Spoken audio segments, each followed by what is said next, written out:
భూమి దుర్గమవుతుంది, అసురపాలకులు దాడి చేస్తారు. అందుకని మహాదేవి ప్రతి సమస్యకు ఒక అవతారం ధరించడం అవసరం. మొదటి అవతారం శైలపుత్రి. శాంతమైన అవతారం, ప్రజలకు సంతోషం మరియు క్షమాపణ బోధ. ధరించవలసిన రంగు ఎరుపు. ద్వితీయ అవతారం బ్రహ్మచారిణి. ధైర్యం మరియు శక్తి చూపే అవతారం. ధరించవలసిన రంగు తెలుపు.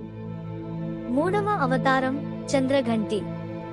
ప్రజలను సాహసానికి ప్రేరేపించడం. చిన్న సమస్యలను పరిష్కరించి గ్రామాల్లో శాంతిని స్థాపించడం. ధరించవలసిన రంగు రాయల్ బ్లూ. నాల్గవ అవతారం కూష్మాండ. మహాయుద్ధం, అసుర పాలను కూల్చడం. ప్రజలకు ధైర్యం నేర్పడం. ధరించవలసిన రంగు పసుపు. ఐదవ అవతారం స్కందమాత.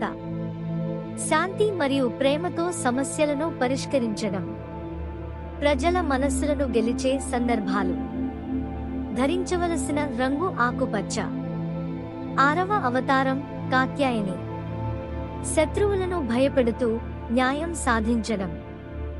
ధరించవలసిన రంగు బూడిద రంగు. ఏడవ అవతారం కాళరాత్రి. మహాగౌరి క్షమాపణ, ప్రేమ మరియు శాంతిని ప్రజలకు అందించింది. ధరించవలసిన రంగు నారింజ. ఎనిమిదవ అవతారం మహాగౌరి.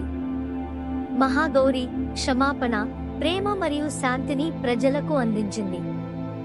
ధరించవలసిన రంగు పింక్. చివరి అవతారం సిద్ధిదాత్రి. అవతారంగా భూమిని అసురుల నుండి రక్షించి సమస్త ప్రజలకు సుఖం, శాంతి మరియు శక్తి పంచింది. ధరించవలసిన రంగు ఊదా.